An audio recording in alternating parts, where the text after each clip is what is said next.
নমস্কাৰ। যিহেতু আজি অৰ্থাৎ 8 জুন তাৰিখে আসাম কেবিনেট মিনিষ্টাৰ নতুনকৈ গঠন কৰা হৈছে।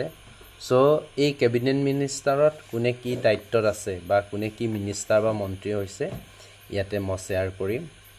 আৰু এইটো যদি কোনোবাই ইউটিউবত চাই আছে এবাৰ শ্বেয়াৰ কৰক, আৰু কোনোবাই যদি ফেচবুকত চাই আছে তেতিয়াহ'লে একবাৰ শ্বেয়াৰ কৰি থৈ দিয়ক। কাৰণ আপোনাৰ বা আপোনাৰ ল'ৰা ছোৱালী বা কোনোবাই যদি কম্পিটিটিভ এক্সামটোৰ কাৰণে প্ৰিপাৰেশ্যন কৰি আছে এইটোৱে এক সময়ত বহুতখিনি কামত দিব।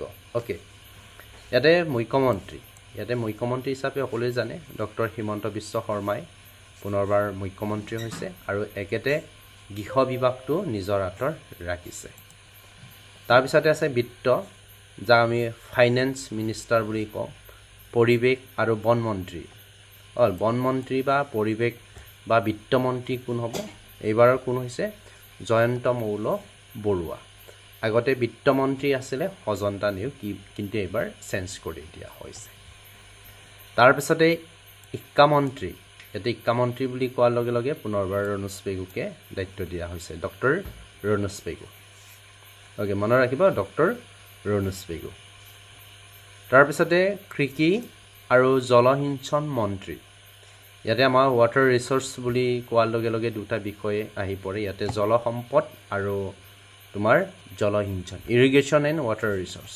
চ' মনত ৰাখিব পীযুষ হাজৰিকা ডাঙৰীয়া কৃষি অৰ্থাৎ এগ্ৰিকালচাৰ আৰু ইৰিগেশ্যন ডিপাৰ্টমেণ্টৰ মিনিষ্টাৰ হিচাপে দায়িত্ব দিয়া হৈছে। বা এতিয়াৰ পৰা আপোনালোকক যদি কোনোবাই বা তোমালোকক যদি কোনোবাই প্ৰশ্ন কৰে যে বৰ্তমান অসমৰ কৃষি মন্ত্ৰী বা জলসিঞ্চন মন্ত্ৰী কোন, তেতিয়াহ'লে এনচাৰটো হ'ব পীযুষ হাজৰিকা।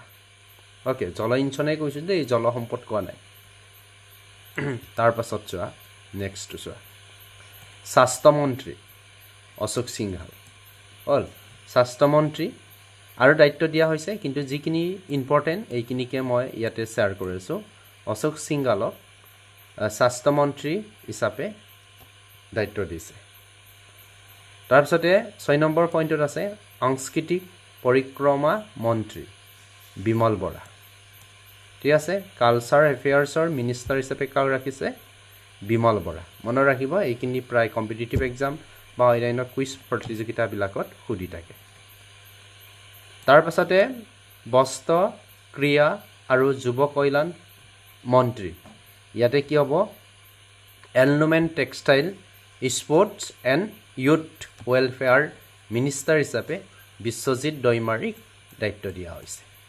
এতিয়াৰ পৰা আপোনালোকৰ স্পৰ্ট মিনিষ্টাৰ অসমৰ কোন বুলি ক'লে ক'ব লাগিব বিশ্বজিৎ দৈমাৰী, বা ইউথ ৱেলফেয়াৰ মিনিষ্টাৰ কোন বুলি ক'লে বিশ্বজিৎ দৈমাৰী ক'ব লাগিব, বা এনলুম এণ্ড টেক্সটাইলৰ মিনিষ্টাৰ কোন বুলি কোৱাৰ লগে লগে কাক ক'ম আমি? বিশ্বজিৎ দৈমাৰী। ইয়াতে কেইবাটাও দায়িত্ব দিছে, এজনক 2-3টা দায়িত্ব দিয়া হৈছে। চ' এইখিনি মনত ৰাখিব। তাৰ পাছতে আছে পঞ্চায়ত আৰু গ্ৰাম উন্নয়ন মন্ত্ৰী। আগতে অতুল বৰা কি আছিলে? এগ্ৰিকালচাৰ, কৃষি মন্ত্ৰী আছিল, কিন্তু এবাৰ চেঞ্জ কৰা হৈছে, PNRD ডিপাৰ্টমেণ্টত দিয়া হৈছে পঞ্চায়ত আৰু গ্ৰাম উন্নয়ন মন্ত্ৰী। আগতে কোন আছিলে? ৰঞ্জিত কুমাৰ দাস আছিলে। ৰঞ্জিত কুমাৰ দাস বৰ্তমান সদস্য হিচাপে দায়িত্বত আছে। তাৰ পাছতে আছে তোমাৰ দুৰ্যোগ ব্যৱস্থাপনা মন্ত্ৰী কেশৱ মহন্ত। ইয়াতে কেশৱ মহন্তক কি দিয়া হৈছে?